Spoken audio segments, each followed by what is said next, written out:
And welcome back to Tight Sports. Welcome back to Tight Sports. Uh, I've been thinking, so I got my thinking cap today, and I want to welcome to the 2025 edition of Who Got Fired and Who Thinks They're About to Get Better.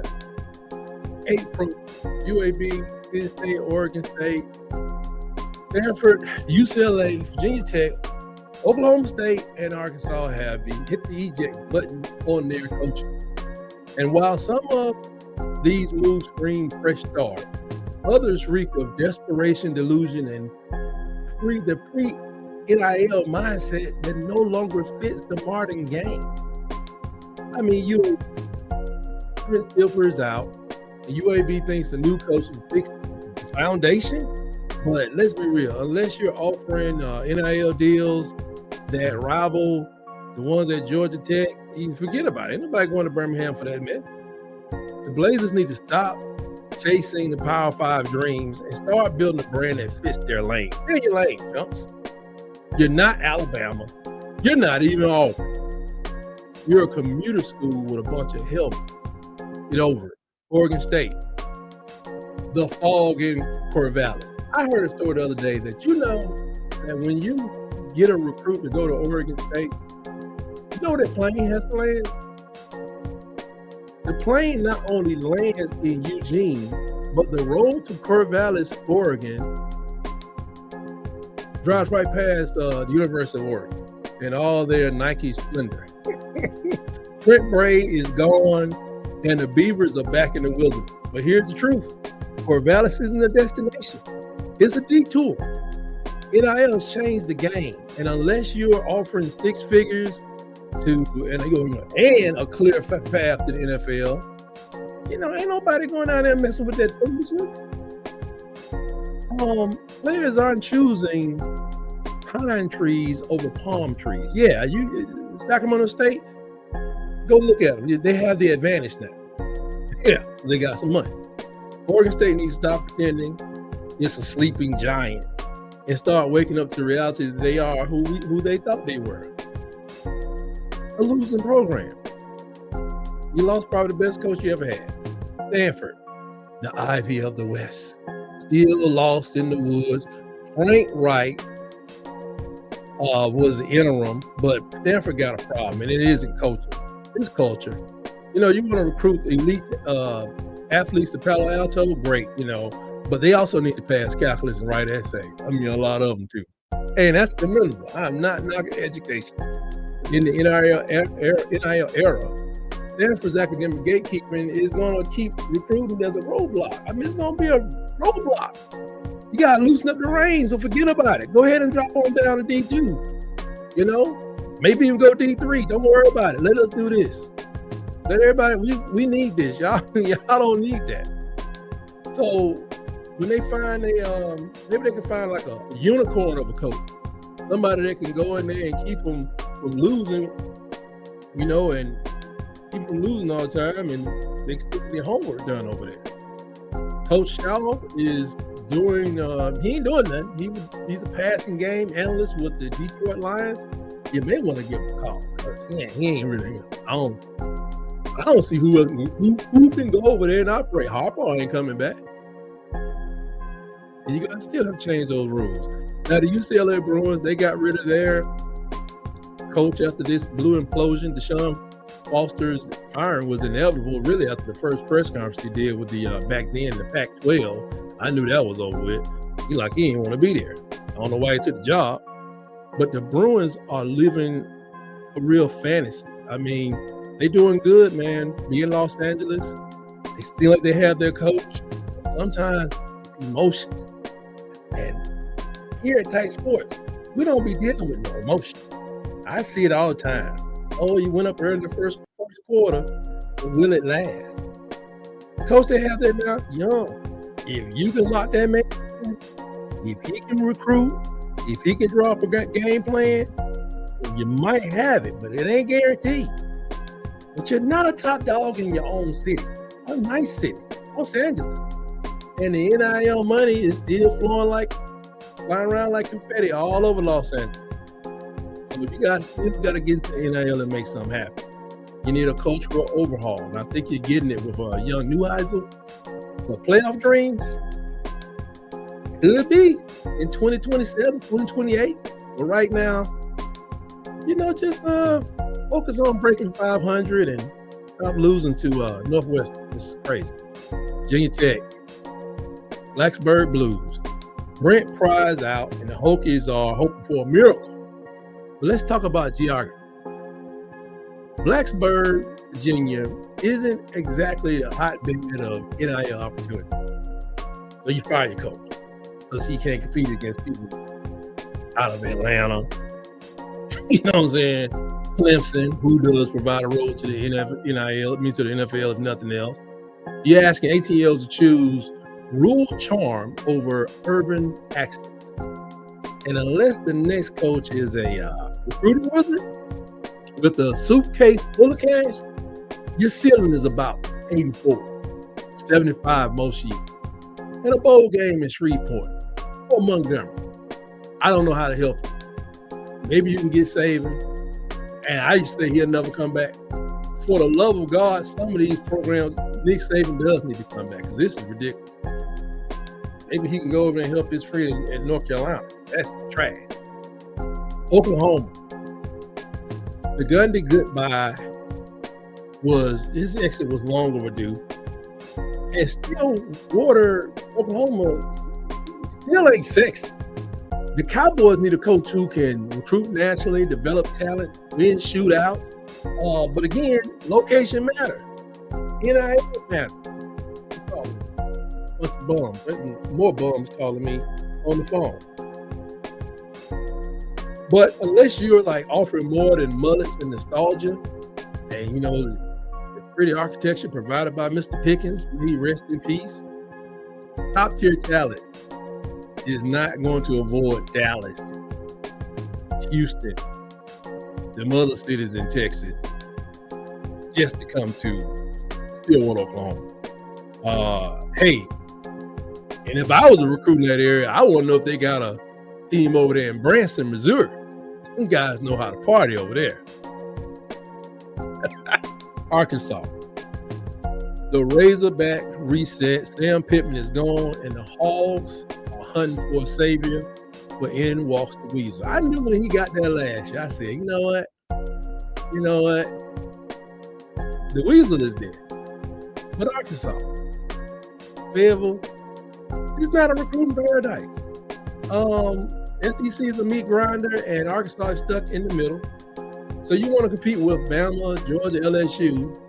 You better bring more than barbecue and tradition and a bunch of wild hogs and a bunch of people that's, with pig noses. It's not going to work. You're going to need a lot of NIL deals. We're going over there to Tyson's Chicken and Walmart. You got to get that money. Get probably 3 times more money than they're getting at LSU in Alabama. Because anything less is just another rebuild. And before you guys finally hire the Weasel, Petrino, many fathers are not going to want to take their wives and daughters to your campus for obvious reasons, which I will not state on this channel right now and besmirch the character of Tight Sports. Penn State, the fall of Franklin. James Franklin, his firing was seismic. 1 year removed from the playoff run. 1 year removed from the playoff run. And now Happy Valley is hunting for their new face. He already on the staff. When they brought them guys in, they overpaid for this defensive coordinator from Ohio State last year, and there was another offensive coordinator. Either one of them would do. That's probably what they're going to do. But the question is this: how long until Penn State gets back into the playoffs? To the 12-team playoffs, or maybe the 16? What's the answer? Not soon. Let's remember where Penn State came from without besmirching go back, look up the whole Sandusky situation. Then they had Bill O'Neill there trying to fix things, and he got up out of there in about 2 years. The program was 11 years ago. Here comes a program rebuilder, which is why he'll probably coach pretty soon, pretty quickly, but it's got to be the right program. So he comes into this Big Ten. It's a war zone in the Big Ten world. And unless they land a top-tier coach, which I'm hearing Urban Meyer, I'm hearing Matt Rule, from Nebraska, makes sense, but he got to have national recruiting chops because Pennsylvania, they play basketball. They may play more baseball than they play football. There's a couple cities out there that do. But those old iron towns, those steel towns, they don't exist like they used to anymore. They produce all that great football talent. So you got to get outside of the state, get around the area and get the best, or they'll be stuck behind Michigan, Ohio State, USC, Oregon, and now Indiana forever. The brand is strong, I guess, but the path is brutal, very brutal. So it's a reality check going on. Let's stop pretending coaches fix everything in this NIL era. It's about money, market, and momentum. Do you want $100,000 in Atlanta, Georgia, play with Tech? Maybe you probably won't get him in Georgia State, but you play with Georgia Tech. Or do you want to go and be starting tackle in Corvallis, Oregon? Taxes are a lot higher on that side of the country. Do you want Nashville or Blacksburg? I'll take Nashville. Players are choosing lifestyle, exposure, opportunity. If your school isn't a gateway to the NFL, crappy Athens, Georgia, not so great Tuscaloosa. It's a plain Jane place. You know what I'm saying? But you got an opportunity. And Columbus, please. Columbus, Ohio, I ain't trying to raise my family there. If you aren't, like I said, a gateway to the NFL or a hub of NIL deals, you're not even, you're not in a conversation with these big time guys. You're not in a conversation. So take this one program, for instance. Dabo. Let's talk about Dabo. As an Alabama fan and a man, I don't care for him. But I respect him as a coach. He's a winner. And I know we had a lot of talk a couple weeks ago about, you want to get rid of me, get rid of me. And you know what? It sounds bold. He stood flat-footed, stuck his chest out and said it. But let me tell you something. If Clemson ever thinks of getting rid of this dude, if they ever just, you fired. You done lost, man, you winning 9 games a year. What's wrong with you? 8 games a year or 7 games a year? It'll be catastrophic. Go ahead and pull up the old Google Maps and find Clemson, South Carolina on the map and zoom in. Now you got to ask yourself, why would a 5-star athlete choose that zip code without a guaranteed shot at the NFL? So why would you ever do it? Look, man. With Dabo, Clemson becomes, if they did that Dabo with Clemson, they would become a cautionary tale. We're probably looking at 8 of them right now, or at least. I mean, some of these teams are going to go down. Ain't going to be no coming back, especially if the guy was a key cog in your recruiting, James Franklin. The program builder, James Franklin.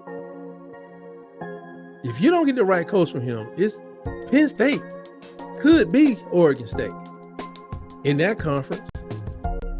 So just keep them, Clemson. You work with them. You stay relevant. You got to build a team around them. Whether it's that GM needs to be replaced or a better GM, or the GM needs talent evaluators, or somebody needed to counsel him through how to use his NIL money, it's probably going to be worth going another 10 years with Dabo Swinney than it is just kicking him out the door because now he's winning single digits every year. We used to be in championships. Lose him and you're just another small town program with big dreams and no direction. Does anybody ever wonder what happened to that national championship coach, Gene Chizik? Based on what I've seen, that man should still be on somebody's sideline and probably be on the sideline where he achieved his greatest triumphs. Those who have active hot seats, I want to talk to y'all for a minute. Just for a minute. Let's start with a few names that's sweating through their polos. Let's talk about, got a list right here. Billy Napier at Florida, still kind of sweating. Hugh Freeze at Auburn, Mark Stoops at Kentucky, Jeff Hafley at Boston College, Danny Gonzalez at New Mexico. Even whispered around Sharon Moore, their offensive coordinator for the national championship they won just 3 years ago. These aren't just coaches in a lot of cases. They're the last thread that's holding these programs together. Firing a coach feels bold, it feels decisive, but in the NIL era, it's often like panic dressed up as progress. These programs think they're one clipboard away from a turnaround, but ignoring the real problem: geography, brand, and relevance. You think swapping out Pittman turns Fayetteville into Athens, or better yet, turns Fayetteville into Miami, Florida? In any facet, in the football team, the beach, the nightlife, you know what I'm saying? What? No. You think firing Napier at Gainesville, it makes it, firing Napier makes Gainesville a top NIL hotspot? Please. It's not how it works. Let's get for real. For schools like Boston College, New Mexico, and Arkansas, firing a coach might not even spark a revival. It might spark an extinction. You lose your coach, your recruits bail, your boosters hesitate, and suddenly your program is circling the drain. In this era, a bad hire doesn't just set you back, it buries you. And if you're no playoff contender or NFL pipeline, you're one bad season away from irrelevance. I just got to say it.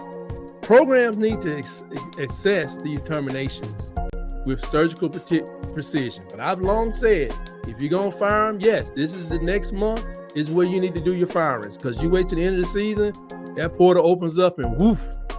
But don't fire because the fans are restless. Fire because you have a better plan. Because if you don't, you're not just losing games, you're losing your identity. And in college football, once you lose that, you're not rebuilding, you're disappearing. I speak from experience.